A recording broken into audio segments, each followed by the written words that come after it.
세상의 모든 축구 이야기 풋볼 살롱입니다. 오늘은 축구 승무패 19회차 K리그 EPL 14경기 현미경 분석 및 최종픽 공유로 인사를 드립니다. 오랜만에 프리미어리그 경기들이 승무패에 들어옵니다. K리그 1 1부 리그 경기가 4경기가 들어오고 K리그 2 2부 리그 경기가 2경기가 추가가 됐습니다. 프리미어리그 경기는 8경기가 들어오기 때문에 풋볼 살롱의 현미경 분석은 늘 그래왔듯이 1부와 2부로 나눠서 진행을 해드리도록 하겠습니다. 1부에서 1번부터 7번까지 다뤄드리고 2부에서 8번부터 14번까지 빠르게 다뤄드리도록 하겠습니다.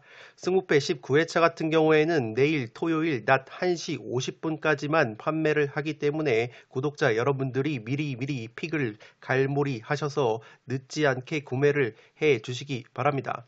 풋볼살롱의 승무패 19회차 최종픽은 32,000원짜리 픽을 들고 왔습니다. 항상 말씀을 드리듯이 최종픽만 그대로 가져가실 경우에는 적중 확률이 떨어지십니다. 최근에 현미경 분석 내용을 보신 분들은 아시겠지만 최종픽뿐만 아니라 제가 투폴 추천이나 독식픽 추천으로 추천드리는 픽들이 이변 결과가 굉장히 많이 적중이 되고 있습니다. 그렇기 때문에 최대한 살롱 코멘트 분석 내용에 집중을 하셔서 독식픽이나 투폴 추천을 적극적으로 활용을 하셔서 나만의 픽을 만드신다면 충분히 적중에 이를 수 있다고 생각이 되어집니다. 풋볼살롱의 현미경 분석을 1부만 보시고 2부는 보지 않으시는 분들이 간혹 계신데 1부와 2부를 모두 보셔야 균형 잡힌 픽이 완성이 됩니다. 또한 재생 속도를 1.25배로 돌려서 시청을 하시더라도 듣는데 전혀 지장이 없으시기 때문에 최대한 많은 내용을 소화하실 것을 권장을 드립니다. 최근에 풋볼살롱 멤버십으로 많은 분들께서 합류를 해주고 계십니다. 풋볼살롱 멤버십 혜택으로는 지금 보고 계시는 풋볼살롱이 직접 제작한 축구 승무패 프로토 현미경 분석 자료 파일을 유튜브 동영상이 올라가기 전에 미리 받아보실 수 있습니다. 최종픽뿐만 아니라 아래 살롱 코멘트를 통해서 전술 분석까지 곁들여 놨기 때문에 유튜브 동영상을 시청하지 않으셔도 빠르게 전술 분석까지 받아보실 수 있습니다. 뿐만 아니라 멤버십 전용 네이버 카페를 통해서 다양한 축구 승무패 프로토 관련 정보를 교류를 하실 수 있습니다. 제가 이 경기 조합픽을 적중할 수 있었던 이유는 제가 자체적으로 분석한 것이 아니라 풋볼살롱 멤버십에는 풋볼살롱뿐만 아니라 제야의 고수분들께서 자발적으로 프로토 조합픽과 더불어서 분석 내용을 공유를 해주고 계십니다. 그렇기 때문에 풋볼살롱 멤버십 전용 네이버 카페는 풋볼살롱이 자료를 일방적으로 제공을 하는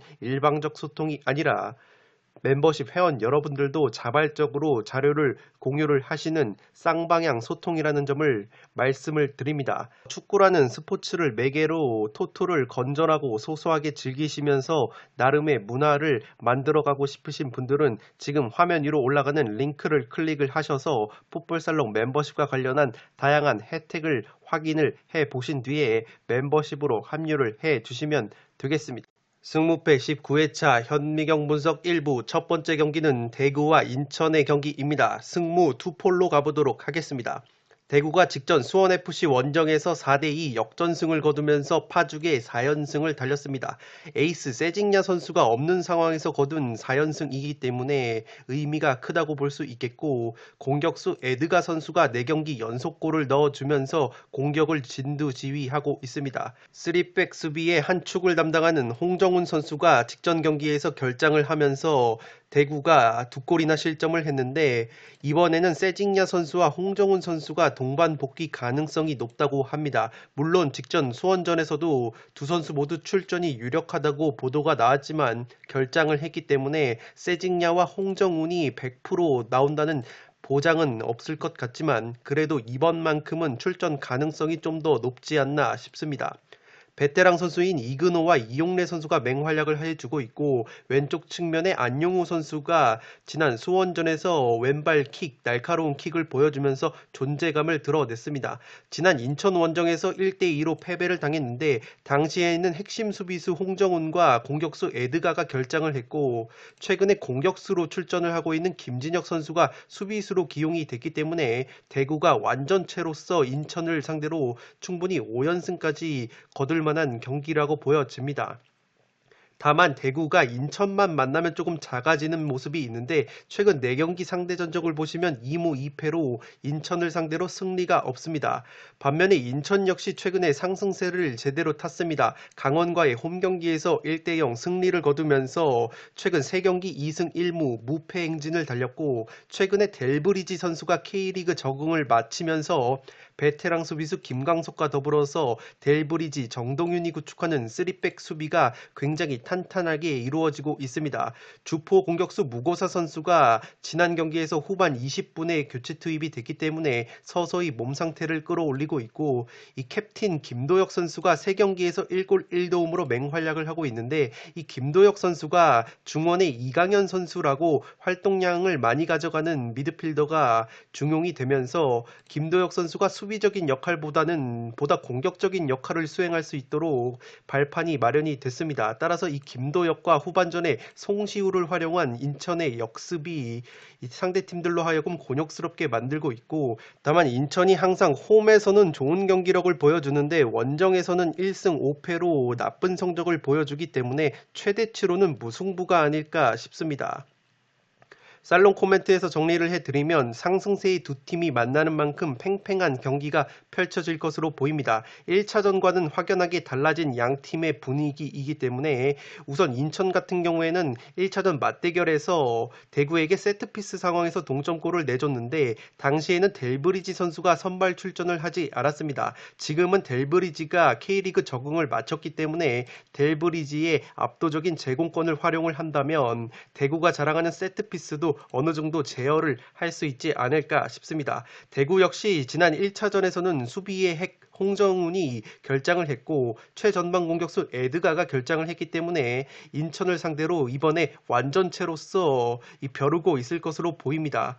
다만 인천이 대구의 천정 면모를 보여오고 있고 인천의 피지컬이 좋은 김광석 델브리지 수비진이 에드가 김진혁 대구가 자랑하는 피지컬이 좋은 공격수와의 경합 상황에서 그렇게 밀릴 것 같지는 않습니다. 지난 1차전 인천이 득점 과정에서 보여준 것처럼 최근에 김도혁이 측면으로 빠져나가서 공격적인 역할을 수행을 하는데 직전 강원전에서도 김도혁 선수가 결승골을 넣는 등 김도혁 선수의 공격 본능이 또다시 후반전에 발휘가 된다면 대구가 3백 수비가 발이 빠른 3백 수비가 아니기 때문에 송시우 같은 날랜 선수들과 함께 김도혁이 역습을 전개한다면 지난 강원전 결승골 그림처럼 한 방을 노릴 수 있지 않을까 싶습니다. 다만 인천이 원정에서 고자다운 면이 있기 때문에 인천의 홈 경기였다면 승패로 과감하게 갈라보겠지만 최대치로는 무승부를 가져가는 것이 안정적으로 보입니다. 대구가 지금 4연승 중인데 연승 행진이 부러진다면 무승부로 부러지지 않을까 싶습니다. 또한 대구 역시 지금 에이스 세징야가 복귀가 유력하기 때문에 완전체로서 인천에게 쉽게 패할 것 같진 않습니다. 따라서 1번 경기는 승무 투폴로 가보도록 하겠습니다. 2번 경기는 제주와 수원FC의 경기인데 승무 투폴로 가보도록 하겠습니다. 제주가 직전 전북 원정에서 엄청난 경기력을 보여주면서 1대1 무승부를 거뒀습니다. 후반 막판에 골 찬스를 살렸다면 전북을 상대로 승리까지 거둘 수 있었던 좋은 경기력을 보여준 것이 제주입니다. 이 주포인 주민규 선수가 결장을 했지만 안현범, 정우재, 제주가 자랑하는 양 윙백 라인을 앞세워서 공격을 전개를 했고 중원의 캡틴 이창민 선수가 날카로운 특유의 중거리 슛으로 선제골에 발판을 마련했습니다. 왼쪽 측면의 제르스 역시 번뜩이는 움직임을 보여주면서 서서히 K리그 적응을 맞춰가는 모습을 보여줬습니다. 다만 아쉬웠던 것은 주민규가 결정한 상황 속에서 진성욱 같은 토종 공격수들이 여전히 골 결정력이 아쉬웠다는 부분이고 이 전북전 이후에 남기일 감독 인터뷰에 따르면 주민규 선수가 햄스트링 통증을 호소하고 있었는데 상태가 그렇게 심각하지는 않다고 합니다. 따라서 금요일 훈련 결과를 토대로 이번 수원FC전에 출전 여부를 결정을 한다고 하는데 주민규 선수가 최전방에 들어올 수만 있다면 제주 쪽으로 조금은 기우는 매치이지 않나 싶습니다. 지난 수원FC전에는 제주가 1대2로 패배를 당했는데 그 패배가 올 시즌 제주가 당한 유일한 패배입니다. 2골이나 VAR로 취소를 당하는 판정 불운이 있었기 때문에 제주가 이번 홈 경기에서 수원FC를 벼르고 있을 것으로 보입니다. 올 시즌 홈에서만큼은 3승 3무로 패배가 없는 것이 제주이고 반대로 수원FC 같은 경우에는 지난 대구와의 홈 경기에서 2대4 역전패를 당했습니다. 경기를 보신 분들은 아시겠지만 공격적으로 상당히 좋은 경기 내용을 보여줬음에도 불구하고 4골이나 실점을 하면서 역전패를 당했습니다. 그나마 고무적이라고 할 수 있는 것은 공격 원투펀치인 라스 선수와 양동현 선수가 나란히 골맛을 봤고 특히 양동현 선수는 시즌 첫 필드골을 코너킥 상황에서 헤더로 마무리를 했습니다. 지난 1차전 제주와의 맞대결에서는 이영재와 한승규 선수가 부상으로 결장을 했었기 때문에 이영재와 한승규가 돌아온 수원FC가 제주를 상대로 2연승을 노릴 만한 경기라고도 보여지지만 이 무릴로 선수가 세트피스 상황에서 날카로운 킥을 보여주지만 지공 상황에서는 이렇다 할 움직임을 보여주지 못해서 아쉬움을 남기고 있습니다. 또한 불운의 아이콘으로 떠오른 박지수 선수가 대구전에서 통안에 자책골을 넣으면서 역전패의 빌미를 제공을 했는데 어쨌든 이 박지수 선수가 국가대표에 소집이 될 정도로 수비 능력 자체는 있는 선수이기 때문에 빠르게 트라우마를 털고 일어나야 될 것으로 보입니다. 그래도 수원FC의 무승부까지 가져가고 싶은 이유는 수원이 승리하거나 비긴 팀 모두 외국인 스트라이커가 없는 팀이었습니다. 제주를 상대로 2대1 승리를 거둔 바 있는 수원FC이고 강원을 상대로 승리를 거뒀을 때 강원 역시 걸출한 피지컬이 좋은 외국인 스트라이커가 없는 팀입니다. 서울 역시 1대1 무승부를 거뒀는데 서울 또한 외국인 스트라이커가 없기 때문에 확실히 수원FC의 수비진인 박지수와 조유민이 외국인 스트라이커, 특히 피지컬이 뛰어난 외국인 스트라이커를 막는 데는 어려움을 겪지만 웬만한 토종 공격수들을 막아내는 데 있어서는 좋은 수비를 보여준다는 방증인 것 같습니다. 뮬리치가 있는 성남, 펠리페가 있는 광주, 에드가가 있는 대구를 상대로는 멀티 실점을 하면서 패했던 수원FC이기 때문에 확실히 박지수와 조유민 중앙수비수 조합은 토종 공격수를 상대할 때 강점을 발휘한다는 점을 체크해 주시기 바랍니다.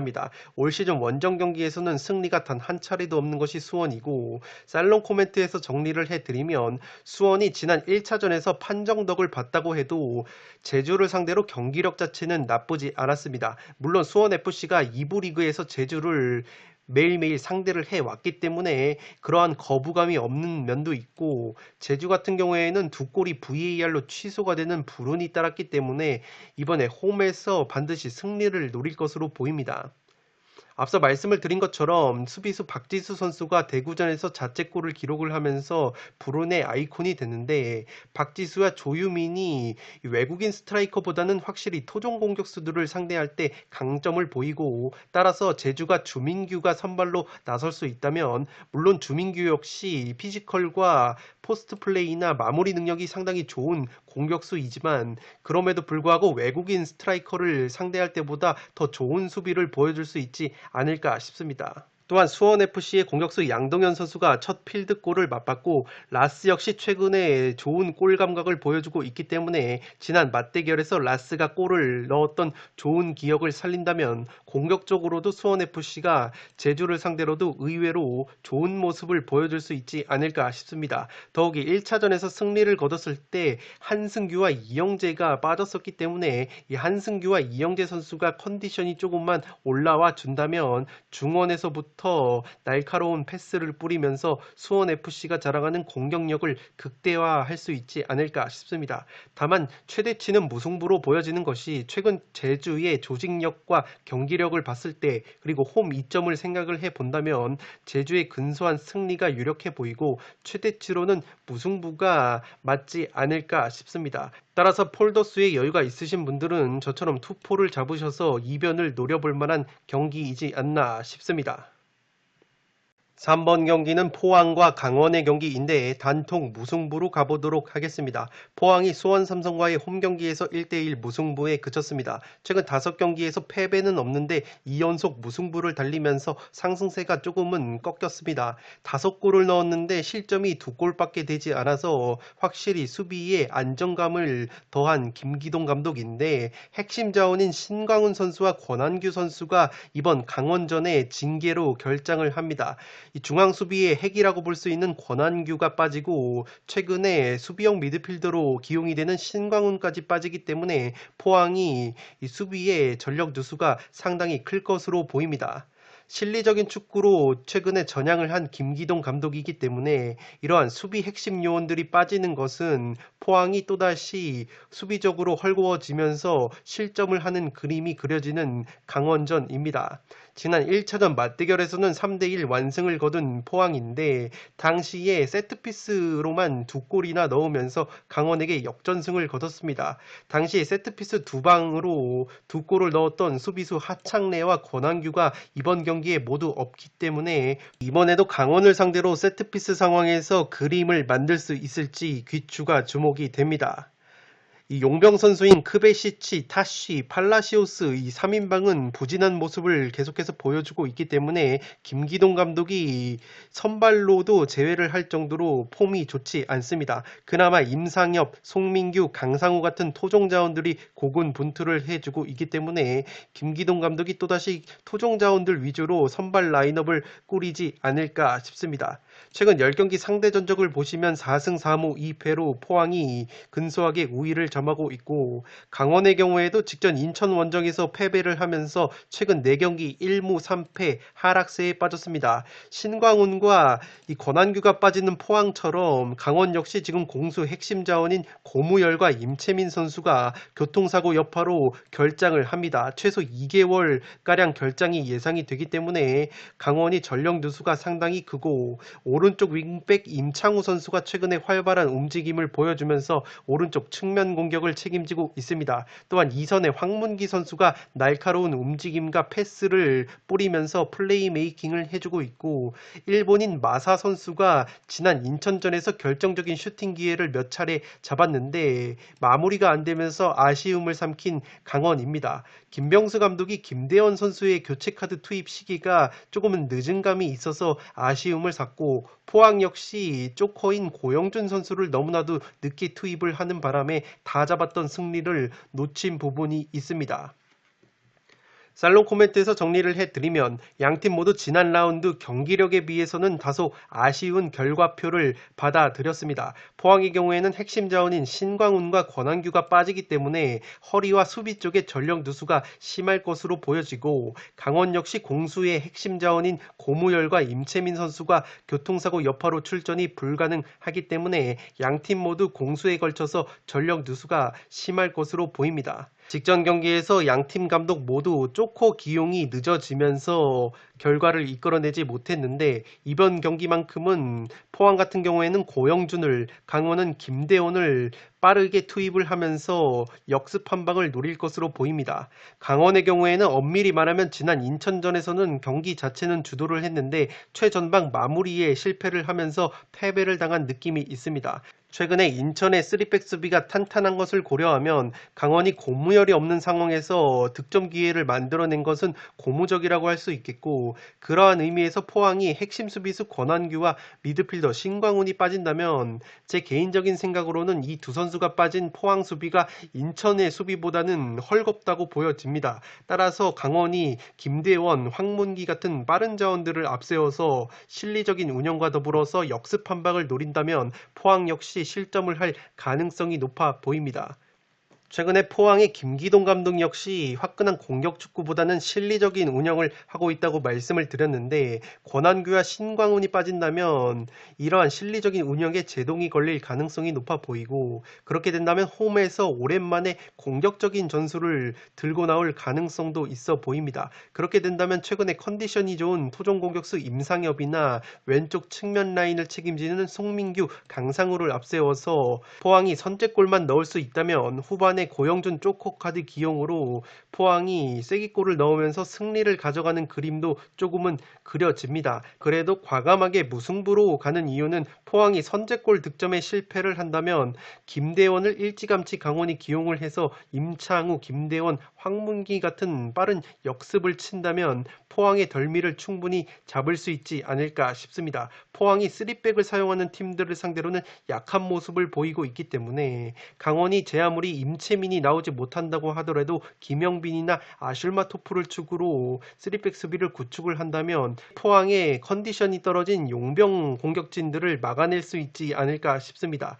최근 양팀 감독 모두 실리적인 성향을 추구를 하기 때문에 이러한 경기 운영이 맞부닥친다면 의외로 무승부 결과가 나올 가능성이 높아 보입니다. 양팀 모두 핵심 자원, 특히 수비 쪽에 전력 누수가 있기 때문에 한 골씩 두 골씩 주고받으면서 의외의 무승부가 나올 수도 있는 경기라고 보여집니다. 따라서 3번 경기는 과감하게 단통 무승부로 가보도록 하겠습니다. 4번 경기는 부천과 김천 상무의 경기로 K리그2 경기입니다. 부천의 단통 패배로 가보도록 하겠습니다.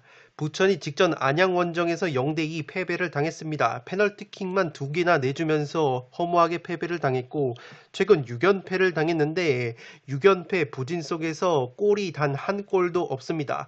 골은 한 골도 넣지 못했는데 실점은 13골로 많아서 공수에서 문제인 것이 부천입니다. 10경기 3골 16실점으로 최고 빈공에다가 최다 실점팀입니다.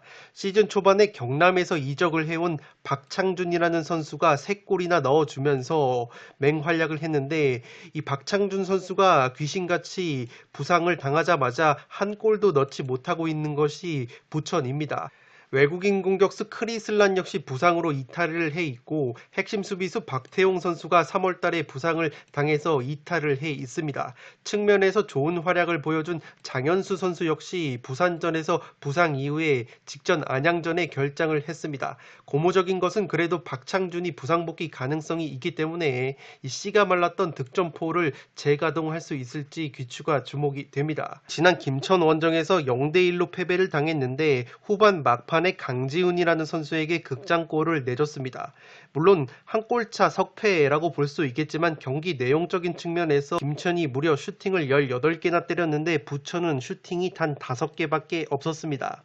김천의 경우에는 최근에 분위기 반전에 성공을 했습니다. 직전 부산과의 홈경기에서 1대0 승리를 거두면서 시즌 첫 홈경기 승리를 거둬냈는데 김천의 특징이 올 시즌 무승부를 제외하면 연승 행진이 없습니다. 승리를 거두면 곧장 패배를 당하는 승패 패턴이 반복이 되고 있는데 그러한 부분에서 최하위 부천을 상대로 올 시즌 첫 연승에 도전을 하게 된 김천 상무입니다. 이 상무의 특징이 K리그1 일부 리그에서 활약을 하던 선수들이 대거 포진이 되어 있기 때문에 전력 자체가 굉장히 탄탄합니다. 수비진에는 포항에서 넘어온 하창래 선수가 있고 이 공격진에는 전북현대 출신 조규성 선수가 있습니다. 이 조규성 선수가 직전 부산전에서 시즌 첫 골을 신고를 하면서 예열을 마쳤고 이 정상빈과 더불어서 또 다른 메탄 소년단이라고 볼 수 있는 수원 삼성과 준프로 계약을 체결한 선수가 있습니다. 오연규 선수라고 젊은 선수가 있는데 이 선수가 일찌감치 상무에 입대를 하면서 활약을 하고 있습니다. 이 오연규라는 공격수가 올 시즌 2골 2도움을 올려주면서 맹활약을 하고 있고 이 김천의 경우에는 스쿼드가 탄탄하다 보니까 부천과 김천 역시 모두 이틀만 휴식을 취하고 경기를 치르는 빡빡한 일정이기 때문에 선수단 스쿼드가 두꺼운 김천이 부천보다도 체력적으로 조금은 우위에 있지 않을까 싶습니다. 살롱 코멘트에서 정리를 해드리면 부천의 경우에는 공수가 모두 문제라고 보시면 되겠습니다. 6연패 부진 속에서 단 한 골도 넣지 못한 빈공도 문제이고 13골이나 내준 수비진도 문제라고 보시면 되겠습니다. 올 시즌 넣은 골이 총 3골인데 그것도 박창준이라는 선수가 모두 혼자서 넣은 골입니다. 이 박창준 선수가 부상으로 이탈하면서 귀신같이 한 골도 넣지 못하고 있는 부천인데 그래도 이번 김천전을 앞두고 박창준이라는 선수가 부상 복귀 가능성이 있다고 합니다. 공격뿐만 아니라 핵심 수비 자원들도 대거 부상으로 빠진 부천이기 때문에 K리그1 일부 리그 출신 선수들이 대거 포진을 한 김천을 상대로 어려운 경기를 할 것으로 보입니다.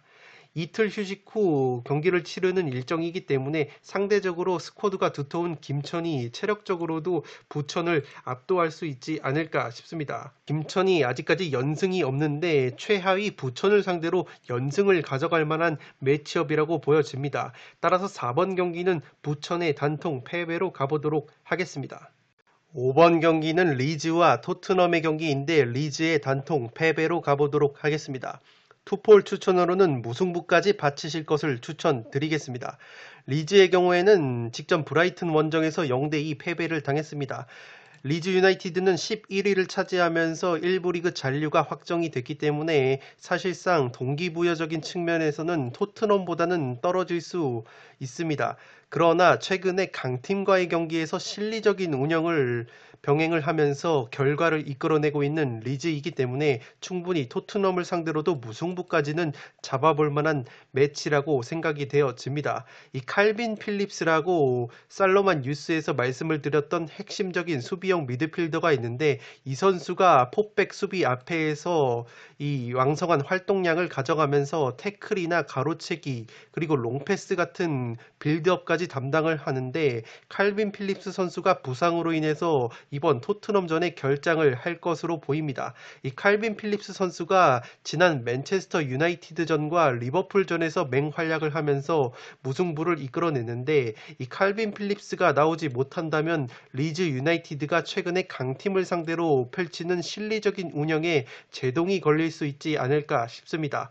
홈과 원정 성적을 보시면 아시겠지만 홈에서는 무승부가 5차례나 있으면서 실리적인 운영, 특히 실점이 평균 1.12골로 줄어드는 반면에 원정에서는 무승부가 단 한 차례도 없는 8승 9패로 실점이 무려 1.94골로 증가를 하는 리즈이기 때문에 확실히 홈에서만큼은 실리적인 운영을 병행을 하면서 무승부를 많이 캐는 점을 체크해 주시기 바랍니다. 지난 토트넘 원정에서는 0대3 완패를 당했는데 손흥민과 해리케인에게 1골 1도움을 얻어맞으면서 완패를 당했습니다. 주포 공격수 벤포드 선수가 최근에 5경기째 무득점 침체에 빠져 있고 핵심 측면 자원인 하피냐 선수가 부상으로 이탈해 있기 때문에 리즈가 자랑하는 화력이 또다시 주춤할 가능성이 있어 보입니다. 토트넘의 경우에는 무리뉴 감독이 경질이 된 이후에 메이슨 감독 체제에서 보다 공격적인 경기 운영을 하고 있습니다. 직전 꼴등 셰필드와의 홈 경기에서 4대0 완승을 거뒀는데 그 경기에서 가레스 베일 선수가 3골이나 넣었고 손흥민 선수 역시 1골 1도움을 올려주면서 리즈전을 앞두고 예열을 마쳤습니다. 페널티킥 실점이 굉장히 많은데 리즈와 함께 8골로 공동 1등을 달린다는 점에서 양팀 모두 페널티 박스 안에서 수비가 굉장히 중요하게 작용을 할 것으로 보입니다. 4경기가 남은 상황인데 4위 첼시와는 승점이 5점 차가 나기 때문에 산술적으로는 지금 챔피언스 리그 경쟁이 가능한 상황이라서 토트넘이 승점 획득에 대한 열망이 리즈보다는 강할 것으로 보입니다. 살롱 코멘트에서 정리를 해드리면 메이슨 감독 체제에서 무리뉴 감독 체제보다 공격적인 운영을 펼치고 있는 토트넘입니다. 직전 경기에서 베일 선수와 손흥민 선수가 맹활약을 하면서 이 예열을 마쳤기 때문에 충분히 리즈를 상대로도 화끈한 공격 축구를 보여주지 않을까 싶습니다. 리즈의 경우에는 최근에 강팀과의 경기들에서 자신들의 색깔인 압박과 빠른 역습을 조금 버리고 실리적인 운영을 병행을 하고 있습니다. 그 결과가 리버풀과 맨유전에서 무승부를 거둔 것이 방증이라고 볼 수 있겠고 다만 그 실리적 운영의 핵이라고 볼 수 있는 수비형 미드필더 칼빈 필립스 선수가 부상으로 결장을 하기 때문에 이 필립스 선수가 결장을 한다면 수비적으로도 불안감이 있을 수 있는 리즈입니다. 다만 이 필립스 선수 대신에 수비형 미드필더 자리에 수비수 로빈 코우 선수가 들어온다면 어느 정도 역할을 해줄 수 있을 것으로 보입니다. 이 코우 선수가 원래는 이 미드필더 역할도 할 수 있는 중앙 수비수이기 때문에 이 칼빈 필립스 대신에 들어와서 역할을 해줄 수만 있다면 최대치로 무승부까지 잡아보면서 리즈 특유의 최근에 강팀과의 실리적 운영을 믿어볼만 할 것 같고 지난 토트넘 원정에서는 0대3 완패를 당했는데 손흥민과 해리 케인에게 1골 1도움을 얻어 맞으면서 완패를 당했습니다. 주포 공격수 벤포드 선수가 최근에 5경기째 무득점 침체에 빠져 있고 핵심 측면 자원인 하피냐 선수가 부상으로 이탈해 있기 때문에 리즈가 자랑하는 화력이 또다시 주춤할 가능성이 있어 보입니다. 토트넘의 경우에는 무리뉴 감독이 경질이 된 이후에 메이슨 감독 체제에서 보다 공격적인 경기 운영을 하고 있습니다. 직전 꼴등 셰필드와의 홈 경기에서 4대0 완승을 거뒀는데 그 경기에서 가레스 베일 선수가 3골이나 넣었고 손흥민 선수 역시 1골 1도움을 올려주면서 리즈전을 앞두고 예열을 마쳤습니다. 페널티킥 실점이 굉장히 많은데 리즈와 함께 8골로 공동 1등을 달린다는 점에서 양팀 모두 페널티 박스 안에서 수비가 굉장히 중요하게 작용을 할 것으로 보입니다. 4경기가 남은 상황인데 4위 첼시와는 승점이 5점 차가 나기 때문에 산술적으로는 지금 챔피언스 리그 경쟁이 가능한 상황이라서 토트넘이 승점 획득에 대한 열망이 리즈보다는 강할 것으로 보입니다. 살롱 코멘트에서 정리를 해드리면 메이슨 감독 체제에서 무리뉴 감독 체제보다 공격적인 운영을 펼치고 있는 토트넘입니다. 직전 경기에서 베일 선수와 손흥민 선수가 맹활약을 하면서 이 예열을 마쳤기 때문에 충분히 리즈를 상대로도 화끈한 공격 축구를 보여주지 않을까 싶습니다. 리즈의 경우에는 최근에 강팀과의 경기들에서 자신들의 색깔인 압박과 빠른 역습을 조금 버리고 실리적인 운영을 병행을 하고 있습니다. 그 결과가 리버풀과 맨유전에서 무승부를 거둔 것이 방증이라고 볼 수 있겠고, 다만 그 실리적 운영의 핵이라고 볼 수 있는 수비형 미드필더 칼빈 필립스 선수가 부상으로 결장을 하기 때문에 이 필립스 선수가 결장을 한다면 수비적으로도 불안감이 있을 수 있는 리즈입니다. 다만 이 필립스 선수 대신에 수비형 미드필더 자리에 수비수 로빈 코우 선수가 들어온다면 어느 정도 역할을 해줄 수 있을 것으로 보입니다. 이 코우 선수가 원래는 이 미드필더 역할도 할 수 있는 중앙 수비수이기 때문에 이 칼빈 필립스 대신에 들어와서 역할을 해줄 수만 있다면 최대치로 무승부까지 잡아보면서 리즈 특유의 최근에 강팀과의 실리적 운영을 믿어볼만 할 것 같고, 그래도 리즈의 승리까지는 어려워 보이는 것이 주포 공격수 벤포드 선수의 무득점 행진이 길어지고 있는 상황 속에서 핵심 측면 자원인 하피냐까지 부상으로 빠져있는 상황이기 때문에 실리적인 운영을 가져간다면 가뜩이나 약해진 화력이 토트넘의 수비진을 뚫어내기에는 버겁지 않을까 싶습니다. 따라서 5번 경기는 리즈의 단통 패배로 가보도록 하겠고, 폴더스의 여유가 있으시다면 무승부까지 받쳐보실 것을 추천드리도록 하겠습니다. 6번 경기는 셰필드와 크리스탈 팰리스의 경기인데 셰필드의 단통 패배로 가보도록 하겠습니다. 셰필드의 경우에는 이미 강등이 확정이 됐습니다. 직전 토트넘 원정에서도 0대4 완패를 당했는데 셰필드가 올 시즌 무너진 이유를 제가 살로만 뉴스에서 종합적으로 설명을 드렸기 때문에 오늘은 빠르게 넘어가도록 하겠습니다. 이 셰필드가 최다 득점자인 맥골드릭 선수에게 지나치게 의존적인 공격 패턴을 보여주고 있기 때문에 빈공도 문제고 실점 역시 지금 60골로 최다 실점 2등을 달릴 정도로 수비 역시 문제인 것이 셰필드입니다. 그나마 핵심 미드필더 베르게 선수가 5개월 만에 직전 토트넘전에서 부상 복귀전을 치렀기 때문에 크리스탈 팰리스전에서는 선발 출전도 가능할 것으로 보입니다. 지난 1월 팰리스 원정에서 0대2 패배를 당했던 셰필드이고 맞대결 흐름을 보시면 무승부가 없는 흐름을 보여주고 있습니다. 팰리스의 경우에도 지금 사실상 1부 리그 잔류를 확정을 지었습니다. 5경기가 남은 상황에서 순위가 13위이고 강등권 풀럼과 승점이 11점 차이가 나기 때문에 사실상 잔류가 확정이 됐습니다. 따라서 잔류를 확정한 팀과 강등이 확정된 팀들 간의 대결이라는 점에서 그렇게까지 동기부여가 충돌을 하는 이 뜨거운 경기는 펼쳐지지 않을 것 같습니다. 크리스탈 팰리스가 최근에 3연패를 당했는데 그래도 그 3연패 상대가 첼시, 레스터시티, 맨체스터시티라는 강팀과의 경기였다는 것은 그나마 위안을 삼을 수 있을 것 같고, 살롱 코멘트에서 조금 정리를 해드리면 앞서 말씀을 드렸던 것처럼 강등이 확정된 팀과 1부 리그 잔류를 확정한 팀들 간의 매치업이기 때문에 서로 부담감 자체는 없을 것으로 보입니다. 그렇기 때문에 부담감이 없는 상황 속에서 양팀의 맞대결전적 흐름을 보시면 무승부가 없었기 때문에 이번에도 부담감이 없는 상황 속에서 승패가 갈릴 것 같은 느낌이 나고 있습니다. 앞서 말씀을 드렸던 것처럼 셰필드 같은 경우에는 최전방 맥골드릭 선수에게 의존을 하는 공격 패턴이 문제라고 말씀을 드렸는데, 팰리스의 경우에는 윌프리드 자하, 벤테케, 타운젠드, 에제, 아이에우, 제프리, 슐럽 같은 선수들이 한 골씩은 넣어줄 수 있는 개인기와 돌파, 그리고 역습과 측면 공격이 있기 때문에 충분히 셰필드를 상대로 골문을 열 수 있지 않을까 싶습니다. 지난 1차전 홈경기에서도 팰리스가 셰필드를 제압을 할 때 왼쪽 측면을 효율적으로 공략을 하면서 2대0 승리를 거둔 바 있기 때문에 자신감 자체는 팰리스가 더 크지 않을까 싶습니다. 설상가상으로 핵심 수비수이자 수비형 미드필더까지 볼 수 있는 첼시 출신의 암파두 선수가 지난 토트넘전에서 사타구니 문제로 결장을 했기 때문에 이번 경기 역시 출전이 불투명하다고 합니다.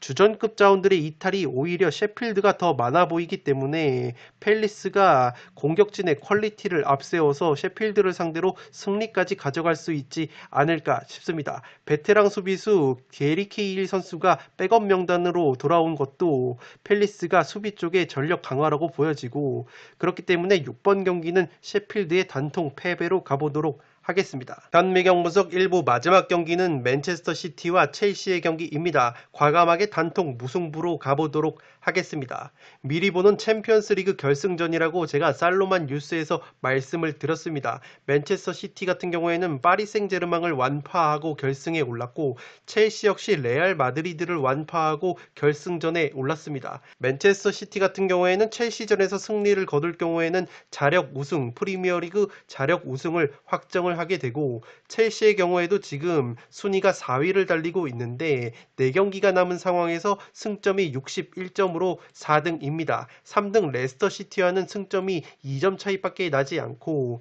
아래로는 웨스트햄과 토트넘의 추격을 받는 입장이기 때문에 맨체스터 시티를 상대로도 승점을 따내야 하는 입장입니다. 양팀 모두 챔피언스 리그로 인해서 체력적인 부담이 컸기 때문에 로테이션을 가져간다면 양팀의 수비 조직력이 맞붙는 팽팽한 흐름 속에서 무승부가 나올 가능성이 있어 보입니다.